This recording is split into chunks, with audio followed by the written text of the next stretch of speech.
이번 주와 다음 주에 2주간에 걸쳐서 사단의 12가지 계략과 그 대책들 이것을 여러분에게 전하려고 합니다.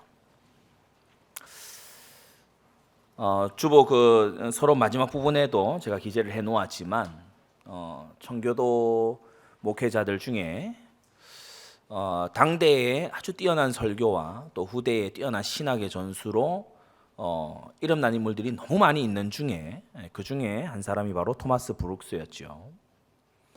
토마스 브룩스의 참된 회개 이런 책은 굉장히 회개에 대해 심도 있는 그런 탐구를 해놓은 책이기도 합니다. 이 브룩스 목사님의 사단의 계략들에 대한 주요한 대책들이라고 하는 그러한 이 책이 있어요. 그런데 그것에 이제 첫 번째 챕터에 이 12가지 계략이 망라되어 있습니다. 제가 좀 정리를 해서 왜냐하면 좀 잊혀지고 그리고 너무 중요한 보화 같은 내용인데 우리 시대가 좀 상실하고 있다. 특히 종교개혁의 후예들인 우리 개혁 교회들이 좀 유념해야 될 그러한 내용이다. 이 설교 본문을 준비를 하고 또 기재를 하고 직접 다 번역을 하고 이렇게 하면서 여러 가지로요 이 분산시키고 막 이렇게 하는 게요 제가 느껴질 정도로. 왜냐 이걸 다 이제 만천하에 공개하는 거 아닙니까? 사단이 쓰는 전략들을 공개하는 거 아닙니까? 다른 한편에서는 개인적으로 조금 이제 몸이 힘들기도 하고 이런 이제 시간들이 조금은 있었습니다. 그러나 기도하는 속에 하나님께서 힘을 주셨고 또 너무 하나님께서 신실하신 그 능력으로 함께 해주셨으니 우리 모든 성도님들께도 사단이 역사할수록 하나님의 역사는 더 크게 임할 줄로 믿습니다. 그리스도 보혈로 구속받은 성도는 골로새서 1장 13절을 보니까 그가 우리를 흑암의 권세에서 건져내사 그의 사랑의 아들의 나라로 옮기셨다라고 했어요. 흑암의 권세에서 완전 구원받은 거 있죠.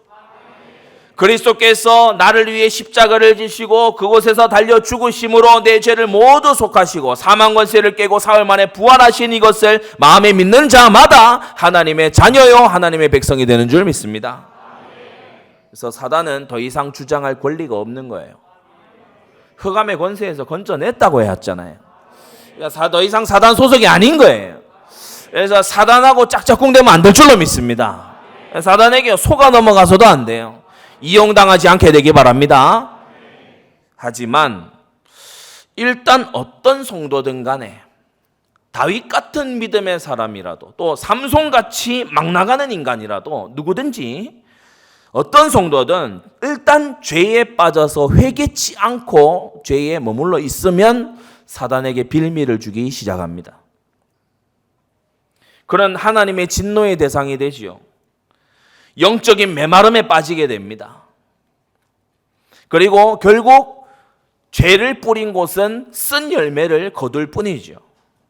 사단이 바로 이것을 노립니다. 사단이 막 이 마음속에 막 들어와서 귀신 들리게 해가지고 또는 막 점치는 귀신으로 막 그렇게 할 수는 없을지라도 사단이 죄의 유혹에 빠뜨려서 하나님께 진노받고 영적으로 말라 들어가고 쓴 열매를 거둘 수밖에 없도록 사단이요 유도합니다. 누구를? 신자를. 거듭난 신자를. 그래서 흑암의 권세에서 건져졌지만 흑암의 공격이 계속 있기 때문에 불화살을 쏘아대기 때문에 하나님은 우리에게 에베소 6장 11절에 전신갑주로 무장하라고 하신 거예요.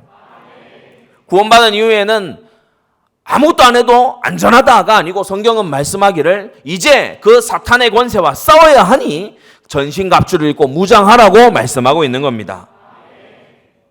다윗이요 역대상 21장을 보면요 사단이 시기가 가득해서 그러니까 사단이 다윗을 엄청나게 시기한 거예요. 사단도 인격적인 놈이거든요. 그러니까 사단이 하나님께 사랑받고 성전 건축에 결단하고 막 생을 들여서 헌신하고 하나님께 축복을 선언받고 약속을 받고 이런 다윗을 막 시기해가지고요. 막 질투가 꽉 차가지고요. 나는 저주받고 나는 막 이렇게 막 하나님으로부터 나는 막 저주받고 이러고 있는데 다윗 너는 막 쓰임받냐 이래가지고 다윗을 시기해서 다윗을 격동시켜가지고 인구조사를 하게 했다고 했어요. 그 마음에 오만한 마음, 교만한 사단지 마음, 그것을 이식을 딱 해가지고요. 내가 이만큼 내 능력으로 내 나라를 일궜다 이 마음을 다윗이 가지도록, 그게 사단이 다윗에게 했던 짓이라고 성경은 말하고 있습니다. 그리고 베드로에게도 사단이요, 베드로와 관련해서도 역사했다고 말하고 있죠. 마태복음 16장에 보면요, 그 시대적인 고백, 주는 그리스도시요 살아계신 하나님의 아들이시니이다, 이 고백한 직후에 보면은 이 베드로가 십자가에 달려 죽으시겠다는 예수님, 죽은 후에 사흘 만에 살아나리라 그 말씀까지 하셨는데도 주여 그리 마옵소서, 이 일이 결코 주께 미치지 못하리이다 하면서요 간청했다고 했어요. 사명으로 가는 길을 가로막고 하나님께서 예수님께 이 당부하신 그 일을 못하도록, 겉으로 보기에는 인정이 넘치는 것처럼 보이지만, 겉으로 볼 때에는요 굉장히 예수님을 위하는 것처럼 보이지만, 예수님이 십자가 사역을 하지 않도록끔 베드로가요 그 시대적인 신앙 고백자가 막 할 때 예수님께서 뭐라고 하셨죠? 사탄아 내 뒤로 물러가라. 성도 여러분, 사단은요 신앙 좋은 이런 사람들도요 노립니다. 다윗처럼 하나님과 마음이 합한 이런 사람도요 이 사단이 공격을 해서 넘어뜨리는 걸 보세요. 죄를 딱 품게 해가지고 딱 넘어뜨리는 걸 보세요. 베드로처럼요 음부의 권세가 이기지 못하리라, 그게 바로 그 전 구절이었습니다. 그런데 사단이 바로 베드로의 그 인간미를 이용하는 거 보세요. 우리 성도들 정말 깨어서 사단을 대적하시기 바랍니다. 그리고 가룟 유다도요 사단의 밥이 되고 말았어요. 가룟 유다의 마음에 예수 팔 생각을 누가 집어넣었다 했냐? 마귀가 집어넣었다고 성경이 말씀하고 있습니다. 초대교회의 중직자 중 하나였던 이 아나니아도요 사단이 그 속에 가득하여서 하나님과 주의 종을 속이고 교회 앞에 뻔뻔하게 거짓말하고, 이게 아나니아가 이 짓 하다가 죽었지요.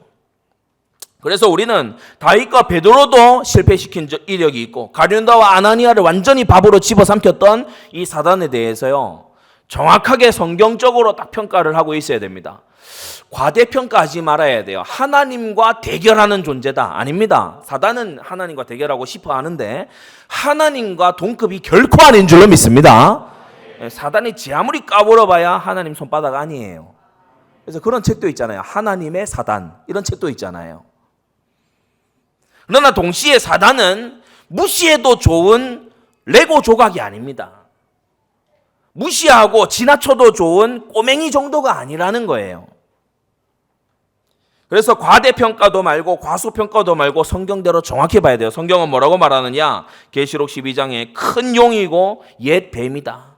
창세기 3장에 아담과 하와를 속여 넘겼던 그 뱀이다. 온 천하를 꿰는 자다. 거짓 사상으로, 하나님 없는 사상들로, 문화들로, 죄악들로 천하를 꿰는 자다. 그의 사자들이, 그러니까 그 타락 전에는 천사들이었죠. 그런데 그의 사자들이 귀신으로 이 땅을 활동하고 있다라고 성경은 말하고 있어요. 요한복음 8장을 보면요, 저는 처음부터 살인한 자다, 저는 거짓말장이고 거짓의 압이다라고 말합니다. 그래서 사단의 역사하면 특징이 뭐냐면은 막을 수 없는 미움이 솟구쳐 올라와요. 살인할 정도로.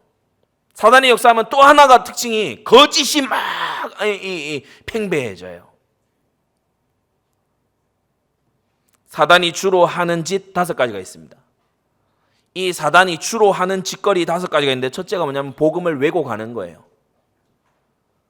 복음의 유일성을 해치고 복음의 거룩성을 해칩니다. 크게 2가지 갈래로 복음의 유일성을 해쳐요. 그리고 복음의 거룩성을 해쳐요. 둘째, 말씀을 대적합니다. 하나님은 선악과 먹지 말라, 먹는 날에 정령 죽는다라고 하시는데 아니라고 얘기해요. 아니라, 그게 아니다. 말씀을 대적해요. 정면으로 반박해요. 하나님의 말씀이 틀렸다라고 말해요. 하나님의 말씀이 효력이 없다라고 주장을 해요. 말씀 지켜서 뭐 유익 받냐 이런 식으로 나오는 게 사단이 하는 짓입니다. 셋째, 사단은요, 목숨 걸고 교회 핍박합니다. 사단은 교회를 너무 싫어해요. 아까 다윗을 시기했고 질투했다고 했죠. 마찬가지입니다. 신약의 이 성도들이 바로 하나님께 사랑받는 제2의 다윗과 같은 그런 존재들이거든요. 그러니까 이 사단이 교회를 얼마나 미워하겠습니까? 복음을 올바르게 전하고 말씀을 굳게 붙들고요, 악하고 음란한 세상에 뒤섞이지 아니하고 그리스도의 순결한 신부가 되려고 하는 교회를 마귀는요 아주 미워합니다. 교회를 핍박해요. 자꾸 자기의 왕국을 허물어뜨리잖아요. 그러니까 교회를 핍박하는 거예요. 안으로 시험을 일으키고 밖으로 박해자를 세워가지고 이 교회를 핍박을 해대는 겁니다. 넷째, 믿음을 공격합니다. 베드로를 이 마태복음 16장에서만이 아니고 뒤에 가서 이제 베드로를 또 한 번 공격할 때에 믿음을 떨어뜨리기 위해서 막 청구했다고 했죠. 잠깐만, 예수님 잠깐만 베드로를 놔보세요. 그 구약의 욥을 놨듯이 베드로를 잠깐만 놔보세요. 내가 이 인간이 얼마나 불신앙 가득한 놈인지 내가 한번 드러내 보겠습니다. 예수님이 안 놓을래. 안 놔줄 거야. 여러분, 이게 은혜입니다. 사단이 와서 이 인간 한 번만 놔보세요. 이 인간이 어떤 인간인지 내가 밝히면 안 놓는다고. 내 손에서 안 놓을 거야. 내 손에서 이 베드로를 놓지 않을 것이다. 이 은혜가 여러분에게도 있는 줄로 믿습니다. 다섯 번째, 유혹하고 선동해요. 죄에 엄청난 기쁨이 있는 것처럼 교회를 막 회파하는데요, 자기가 무슨 정의의 사도라도 되는 것처럼요, 그렇게 유혹하고 선동해요. 사울이 하나님을 위해서 열심히 하는 줄로 생각했죠. 그러나 알고 보니까 교회를 회파하는 일을 하고 있었더랬어요.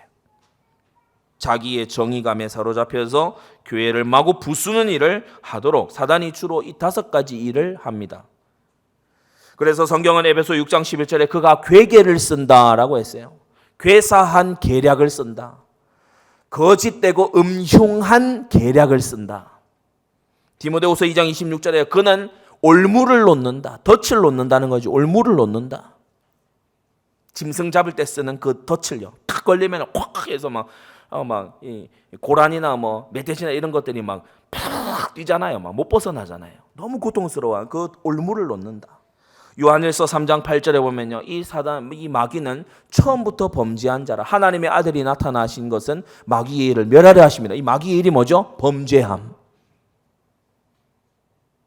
고린도서 11장 15절에 보면요, 사단의 일꾼들이 자신을 의의 일꾼으로 가장한다라고 했어요. 마태복음 24장에는 뭐라고 말합니까? 할 수만 있으면, 불택자는 말할 것도 없거니와 할 수만 있으면 택하신 자들도 미혹하게 하리라. 브루스 목사님의 표현을 빌리자면, 우리가 평안하다면 그 평안을 이유로 주를 부인하게 만들고, 우리가 고난 속에 있다면 이 고난에서 왜 안 건져주시나 하며 주님을 불신하게 만들고,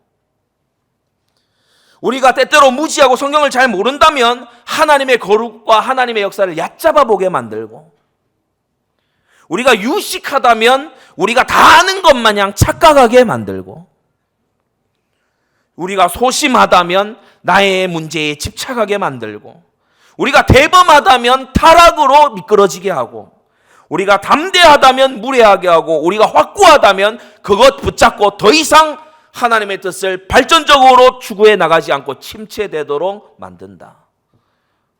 이 사단은 미끄러지게 하는 자입니다. 사랑하는 성도 여러분, 이 세상을 살며 우리가 속지 말아야 될 사기꾼 중에 사기꾼이 이 마귀입니다. 그리고 마귀는 죄가 서려 있는 곳에, 시체들이 많이 있는 곳에 까마귀가 꼬이듯이 이 죄가 서려 있는 곳에 마귀가 오므로, 그러므로 죄를 버리라는 거예요.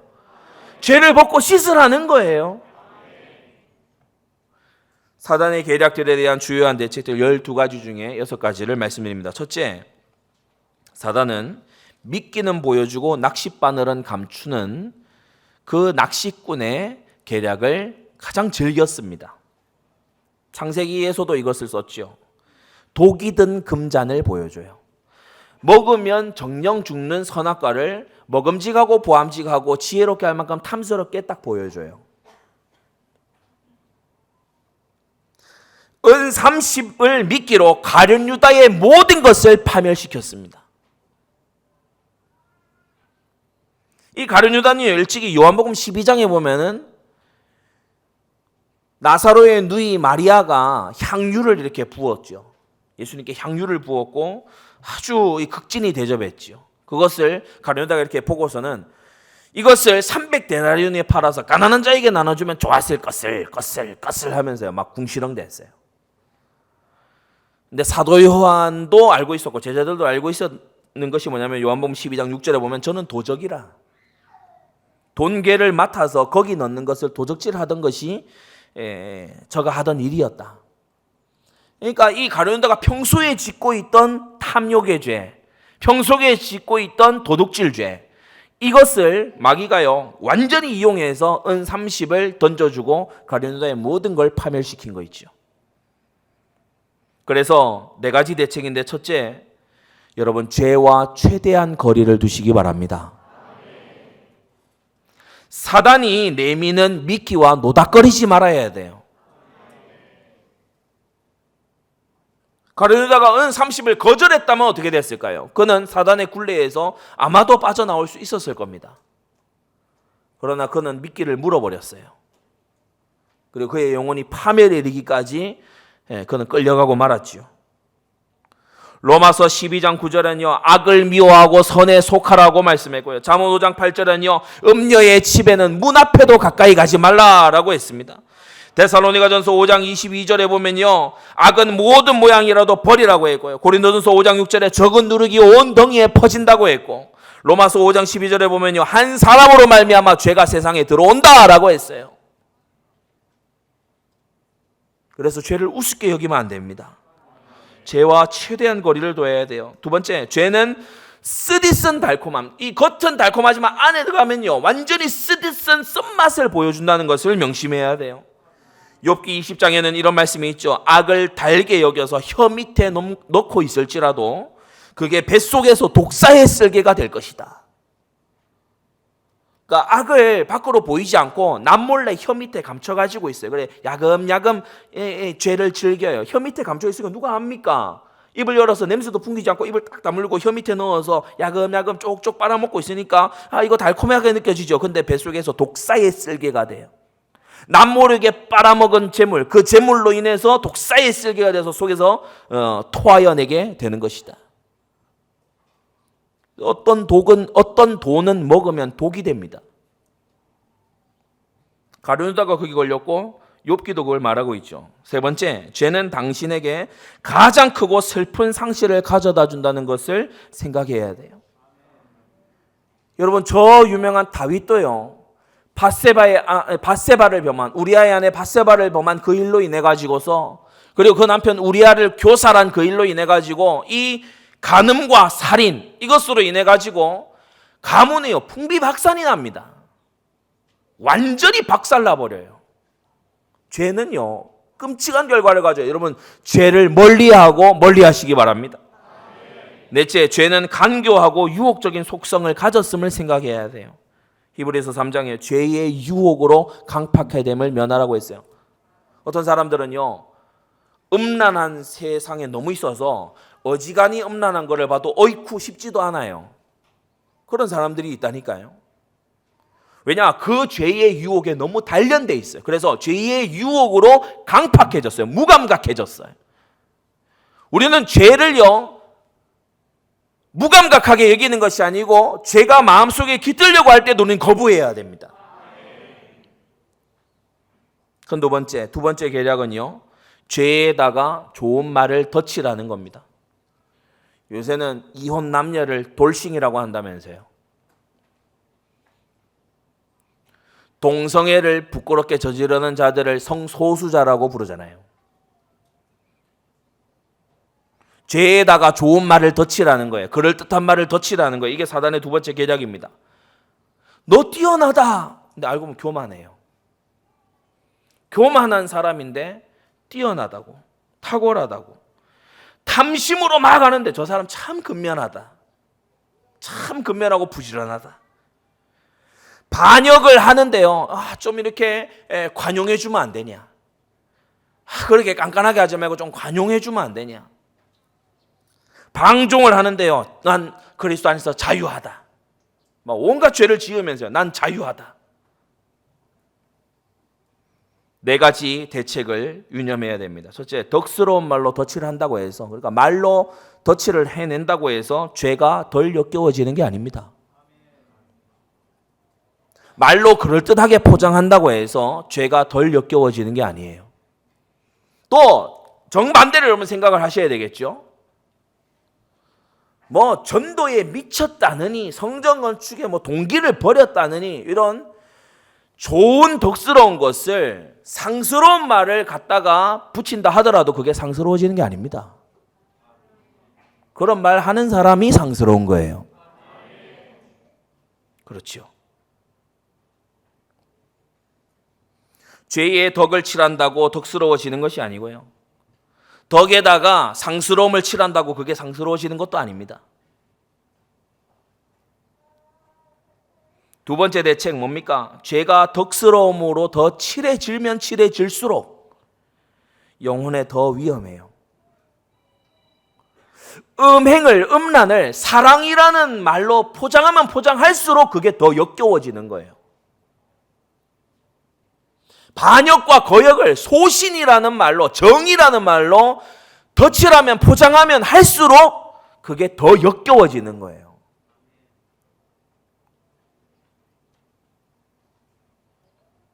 사단은 죄를 위장시키려고 합니다. 세 번째 대책. 이 세 번째 대책을 저도 참 이렇게 이번 주에 많이 묵상을 했습니다. 하나님의 말씀에 쭉 빠져 있다가, 그러면 그 앞에 적어두시면 적어두십시오. 하나님의 말씀에 완전히 빠져 있다가 죄를 잠시 딱 쳐다보잖아요. 그러면 죄가 역겹다는 걸 알게 됩니다. 하나님의 말씀에 완전 빠져 있다가 죄를 아주 짧은 순간 탁 바라보게 되면요, 야, 저거 역겨운 것이구나, 무가치한 것이구나. 교만과 음란과 대적과 거짓말과 술수와 탐심과 도적질과 이단 사입이 역겨운 것이구나 알게 됩니다. 여러분, 이 거룩한 눈이 발달하게 되기 바랍니다. 네 번째 대책. 사단이 새로운 이름과 색깔로 덧칠해 놓은 그 죄들조차 예수님의 최고의 보혈의 대가를 요구한다는 거예요. 그래서 작은 죄로 끝나는 작은 죄는 없습니다. 큰 죄로 번져가는 작은 죄만 있을 뿐. 그러면서 브룩스 목사님은요, 이렇게 우리에게 항변합니다. 죄가 그 덕스러운 말로 칠해져 그럴듯하게 포장되어 있는 바로 그 죄가 우리 주님을 죽였다는 사실을 생각할 때 어떻게 하면 죄를 응징할 것이냐라고 하는 생각이 들지 않느냐. 여러분, 속에 틈타는 음욕과 맞서 싸워야 됩니다. 왜냐? 그 음욕의 죄가 우리 주님을 죽였기 때문이에요. 여러분 안에 들어오는 탐심의 죄와 맞서 싸워야 됩니다. 그 죄가 우리 주님을 죽였기 때문이에요. 죄를 원수시해야 합니다. 세 번째 계략. 이것도 역시 즐겨 쓰는 계략이에요. 죄를 가볍고 작게 보도록, 아무것도 아닌 것처럼 여기게 만들기. 별거 아니에요. 별거 아니에요. 이거 별거 아니에요. 라고 얘기하게 만들기.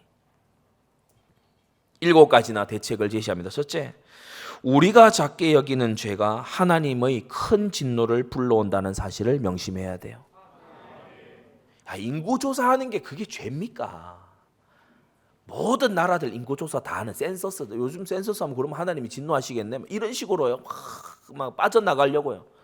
근데 하나님은 다윗의 중심을 보시는 거예요. 우리가 작다라고 여기는 그 죄가 하나님께는요 중차대한 일임을 우리는요 거룩하신 하나님의 입장에서 생각할 수 있어야 돼요. 두 번째, 작은 범죄를 허용하는 것이 큰 범죄로 나아가는 길임을 명심해야 됩니다. 가려내다가 돈개 맡아가지고 조금씩 빼먹다가요 나중에 예수님 팔아먹었어요. 조금 작은 죄를 허용하다 보니까 나중에 큰 죄도 담대하게 저지르게 되는 거예요.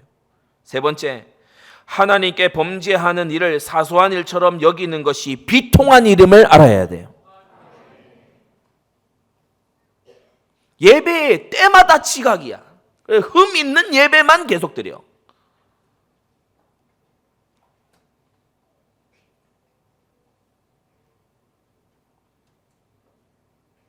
말씀을 듣고 또 듣는데 자기 삶에서 순종을 여전히 안 해.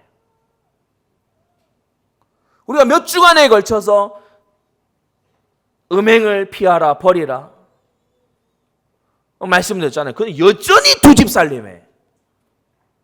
여전히 바람 피고 있고,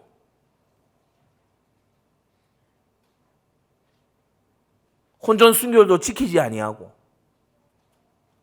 그대로 그냥 삶을 고칠 생각이 들끝만큼도 없이, 그게 비통한 일임을 알아야 됩니다. 어쩔 수 없다 이따위 소리 하지 말고 하나님을 거역하는 일이 비통한 일임을 알아야 돼요. 넷째, 대개 작은 죄에 더 큰 위험이 도사리고 있음을 생각해야 됩니다. 고린도전서 5장 6절에 적은 누룩이 온 덩이에 퍼진다. 작은 죄다 보니까 별 책망도 안 와요. 작은 죄다 보니까 자기 자신도 대수롭지 않게 여겼어요. 작은 죄다 보니까 자녀가 또 따라하는데 그걸 제지도 별로 안 시켰어요. 작은 죄니까. 바늘 도둑, 그게 뭐 크겠습니까? 바늘이 여기 있거나 저기 있거나 바늘 그 훔쳐온 거, 그게 뭐 대수겠습니까? 그러나 우리 속담이 정말 말하고 있듯이 바늘 도둑이 소도둑 되거든요. 다섯 번째, 다른 신자들은 작은 죄를 범하기보다 극심한 고통을 택했다는 사실을 생각해야 됩니다. 우리 앞선 믿음의 선배들은 예수님을 입술로 부인하는 이 죄보다 온갖 고문을 당하는 그 고통을 택했어요. 육신의 안락함을 조금 더 누리는 것보다요, 하나님의 일에 성실하기를 택했어요.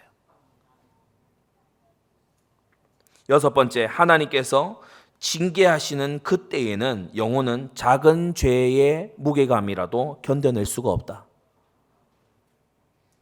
하나님께서 그 죄를 징계하기 시작하실 때 어떻게 감당하려고 그러느냐, 그것을 생각해라. 일곱 번째, 큰 고통보다 작은 죄에 더 많은 악이 있음을 생각해야 돼요. 여러분, 죄의 삭은 사망입니다.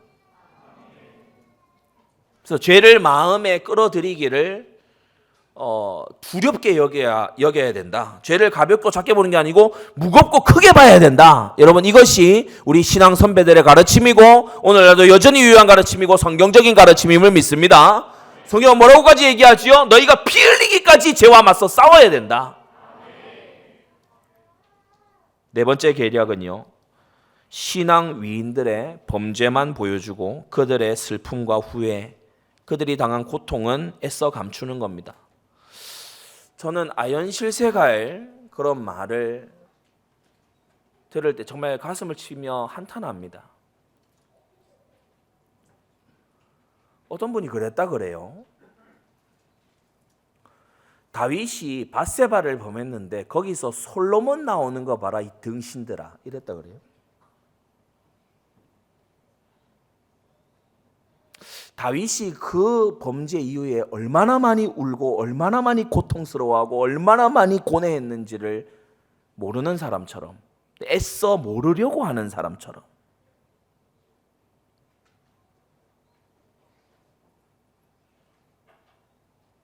너무 가슴 아픈 일입니다. 그런 교사에게 배우는 사람들은 얼마나 죄를 우습게 여길까요? 그런 교사에게 배운 사람과 사돈이 되면 내 자식은 얼마나 불행해질까요?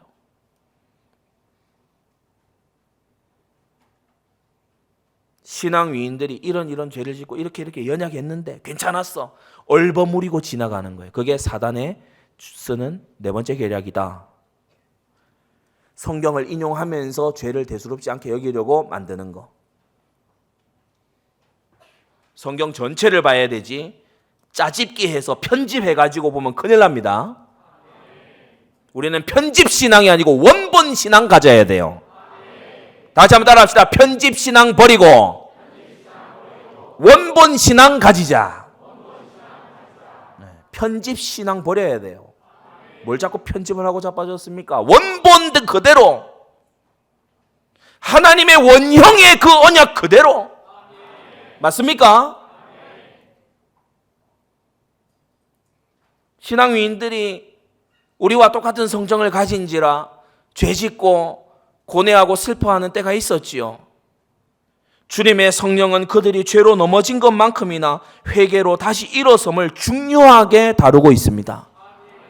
그들이 어떠한 눈물의 회개, 눈물의 골짜기를 지나갔는지를 성경이 기록하고 있다는 거예요. 그 머리 굴리던 야곱이 사랑하는 아들 요셉을 잃어버린 다음에요, 한탄하고 통곡하면서 울음의 세월을 보냅니다. 그 머리 굴리고 잔머리대로 살아서 자식들을 잔머리 대가들로 길러놓은 그 야곱이요, 생애 후반부를 탄식하고 고통하면서 보냅니다.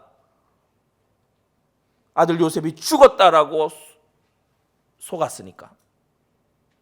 그 찢겨진 채색옷을 붙들고 이아비가 말할 수 없는 고통 속으로 들어가요. 베냐민을 좀 데려가 있습니다. 안 된다 이것들을. 또 데려가서 또 죽이려고, 또 피 칠갑게 있는 그 옷을 가져오면 나는 제명에 못 산다. 완전 불신과 완전히 실망과 완전 좌절 속에 생애 후반부, 그게 문제 없는 겁니까? 뭐 언약 잡으면은 뭐 아무렇게나 살아도 문제 없는 거예요? 그게 아니거든요. 신앙 위인들은요, 죄와 시간이 지나갈수록 죄와 흥정하지 않으려고 했어요. 일말의 죄와도 흥정하지 않으려고 했어요. 여러분, 다윗이요, 밧세바 사건 이후에 엄청나게 이 고통을 지나잖아요. 그러니까 다윗의 말년에 신하들이 이스라엘에서 가장 아름다운 여인을 넣어줬다 했거든요. 이 왕의 침상을 따뜻, 이것도 좀 중동의 이상한 풍습이긴 해요. 근데 아무튼 이른바 미스 이스라엘을 뽑아서 해준 거예요. 그런데 가까이 아니했다. 가까이 하지 않았다. 죄와 타협하지 않았어요. 세 번째, 기억하십시오. 하나님께서는 비록 죄로 인해 그들의 유업을 패하시진 않지만 그들을 이 땅에서 엄하게 징계하셨음을 생각해야 됩니다. 징계는 다 받는 것이오늘 너에게 없으면 사생자여 참아들이 아니라고 했지요. 네 번째, 하나님의 기록에는 두 가지 결말만 있을 뿐입니다. 그들을 지키고 회복하시는 것과 그들을 경고의 본으로 삼으시는 것. 사단의 다섯 번째 계략은 뭘까요? 하나님을 자비만, 사랑만 가득한 분으로 묘사하고 선전하는 거예요. 이른바 사랑교입니다. 현대교회, 특히 우리 한국 교회들이 이 오류에 어마어마하게 빠져 있어요. 하나님의 법 이런 것은요, 복음을 빌미로 다 내버립니다. 우리 교단 일각의 문제만이 아니고요, 우리 한국교회 제반에 퍼져 있는 문제예요. 나의 계명을 가지고 지키는 자라야 나를 사랑하는 자니 나를 사랑하는 자는 내 아버지께 사랑을 받을 것이요 나도 그를 사랑하여 그에게 나를 나타내리라. 삶의 예수님의 능력이 왜 안 나타납니까? 하나님의 법을 무시하니까. 삶의 예수님의 이 자비가 왜 안 나타납니까? 하나님의 법을 짓밟으니까. 하나님의 법을 배울 생각도 안 하잖아요. 하나님을 자비만 가득한 분으로 선전하기, 이게 사단의 다섯 번째 계략이다. 브룩스 목사님은요, 타협 없이 얘기합니다. 무슨 말을 갖다 대든요. 저는 이 표현에서요, 그때도 지금도 사랑교에 있는 인간들은 엄청나게 갖가지 말들을 만들어냈구나, 이걸 이제 엿볼 수 있었어요. 브룩스 목사님이 단호하게 잘라내요. 무슨 말을 갖다 대든지 당신이 죄에 버려져 있는 것은 당신에게 최고의 심판이 이미 집행되어 있는 거다. 무슨 말을 갖다 대든지 죄 짓고 있다면 심판 속에 있는 거다. 맞으면 아멘 하십시오. 죄에 머물러 있는 것이요, 우리에게는 가장 큰 상실이에요.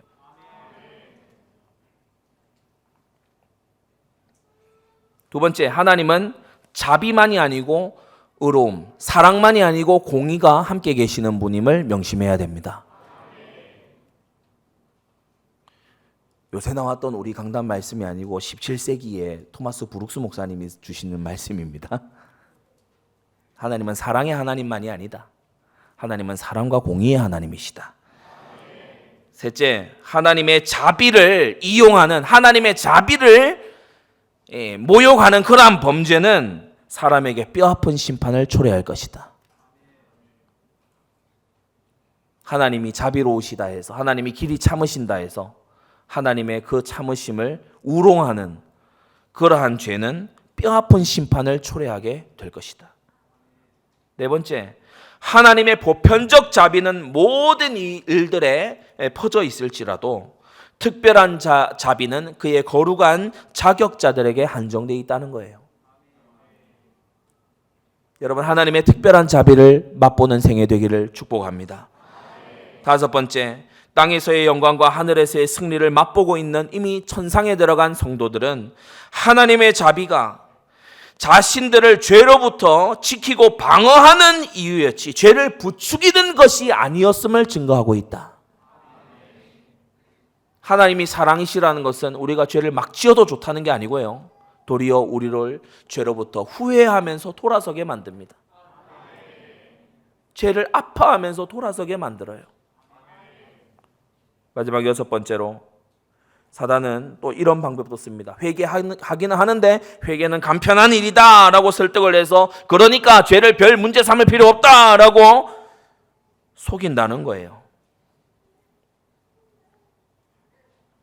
토마스 브룩스 목사님에 따르면, 첫째, 회개는 힘들고 어려운 일을 넘어서서 우리의 능력을 넘어서는 일이다.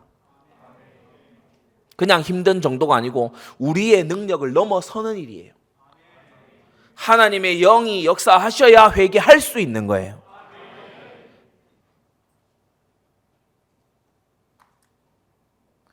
용서받은 자가 회개한다는 겁니다.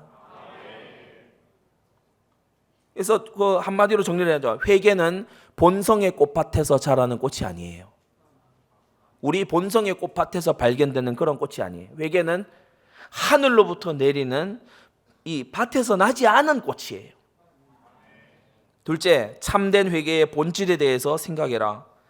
참된 회개의 본질은요, 그 행위는 변화받고 돌아서는 겁니다. 다시 그 죄의 길로 걸어가지 않는 것이죠.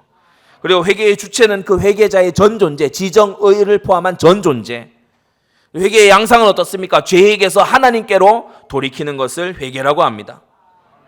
그러면서 지금 이 자리에서 죄에 저항하는 열심으로 불타지 않는 사람은 머지않아 죄로 인해 지옥에서 불탈 것이라고 경고합니다. 청교도들은요, 값싼 결심주의를 절대 옹호하지 않았어요.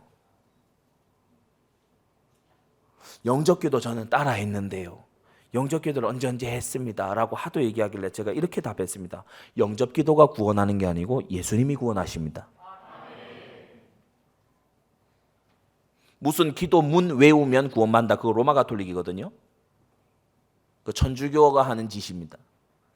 예수님이 구원하시고 예수님의 구원에는 믿음과 회개가 동반됩니다. 예수님의 구원은 우리를 거룩하게 하는 줄 믿습니다. 예수님의 구원은 우리를 거듭나게 하고 새로운 본성이 튀어나오도록 하는 것입니다. 그래서 점점 죄에 대하여는 죽고 의에 대하여서는 살아나는 일이 우리 속에서 일어나게 되니 이것을 일컬어 너희 속에 착한 일을 시작하시니가 그리스도 예수의 날까지 이루실 줄을 우리가 확신하노라.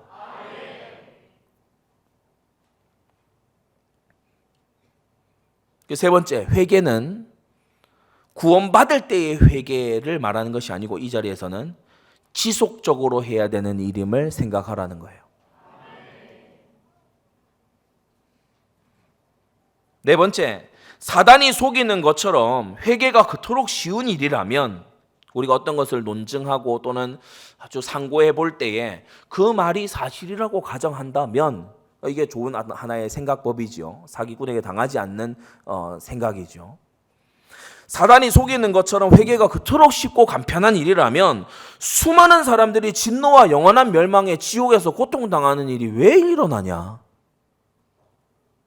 회개가 그토록 쉽다면 회개치 않았다는 이유로 수많은 사람들이 지옥에 갈 수는 없지 않느냐? 그것을 생각해라. 다섯 번째, 죄를 회개하는 것은 위대한 은혜의 일이지 다시 한번 죄짓기 위한 일이 아님을 명심해라. 회개하면 돼, 죄 지어. 그게 잠언에 나온 음녀가 한 말짓거리였지요. 나중에 회개하면 돼, 괜찮아. 그게 음녀가 하는 목소리였어요. 회개는 죄 짓기 위해 하는 게 아니고 죄를 뼈아파하면서 돌아서면서 다시는 그리로 가지 않겠다는 굳은 결단이 회개인 것입니다. 여섯 번째, 회개가 쉽다는 주장으로 죄를 짓게끔 유혹하는 이들은, 다시 말해 이런 식으로 설교를 하고, 야 회개하면 돼, 쉬워, 손 쉬워, 괜찮아, 매여있지 마, 야 다음에 또 죄지잖아, 또 회개하면 돼, 이런 식으로 주장하는 그런 사람들로 인해서 뭐잖아, 당신은 망하게 될 것이고 영원히 당신의 영혼의 목을 부러뜨려서 결국 회개라고 하는 것은 그리 간단한 일이 아니라는 것을 증명해내고야 말 것이다.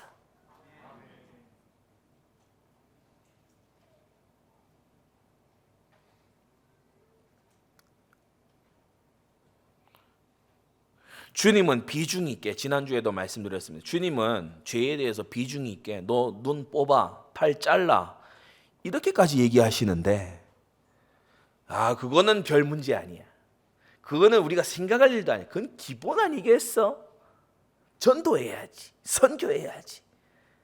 우리가 이걸 하면 이거는 음행쯤이야 라고 가볍게 치부하고 넘어가는 그런 사람들이 세상에 많이 나와 있어요. 그 사람들의 열매와 행위의 결국을 보십시오. 가정이 다 무너질 뿐 아니라 자녀들의 가정도 다 무너져 있습니다. 문제 없나요? 행복합니까? 평안이 넘쳐요? 하나님의 계명을 우습게 한 대가입니다. 사랑하는 성도 여러분, 하나님은 우리를 유익하게 하시기 위하여 계명을 주셨어요. 계명은 우리를 지키는 것입니다. 하나님의 계명은 무거운 게 아니에요. 우리를 살리는 거예요. 우리가 주님의 계명 안에 있을 때 우리 영혼은 안전합니다. 하나님을 악한 분으로 매도하지만 우리를 얽어매려는 악한 분이 아니시고 우리를 죄로부터 자유케 하시려는 분이십니다.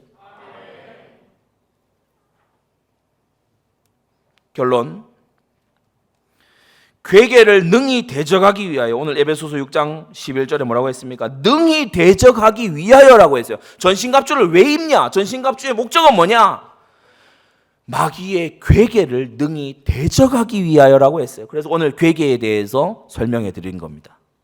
괴사한 계략들, 이걸 대적하기 위해서. 여러분, 구원의 투구를 쓰되 허무맹랑한 구원의 투구를 갖다 집어쓰면 안 되겠지요. 총알에 빵빵 뚫리는 밀짚 모자 써 있으면 안 되잖아요. 전쟁 영화에 클리셰가 있습니다. 총알이 확 날라와서 팅 맞고 이 헬멧을 팅 때리고 지나가요. 그래서 총알이 날라왔는데 살았다. 그리고 그 다음에 무슨 행동을 해요? 벗어서 이 투구를 이렇게 만져보고 하면서 투구를 만져봐요. 그러면 여러분이 다 예상하잖아요. 그 순간 죽어요.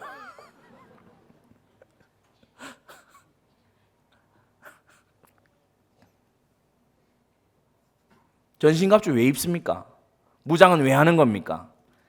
대적의 공격이 있고 괴사한 계략이 있기 때문에 무장해야 되는 거죠.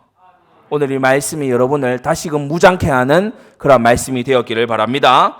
베드로전서 5장 이렇게 말합니다. 근신하라, 깨어라. 너희 대적 마귀가 우는 사자같이 두루다니며 삼킬 자를 찾나니 너희는 믿음을 굳게 하여 저를 대적하라고 했어요. 여러분, 서론에 말씀한 사단의 주된 활동 5가지, 여기에 여러분이 절대 놀아나거나 이용당하는 그런 생애가 없게 되기를 바랍니다.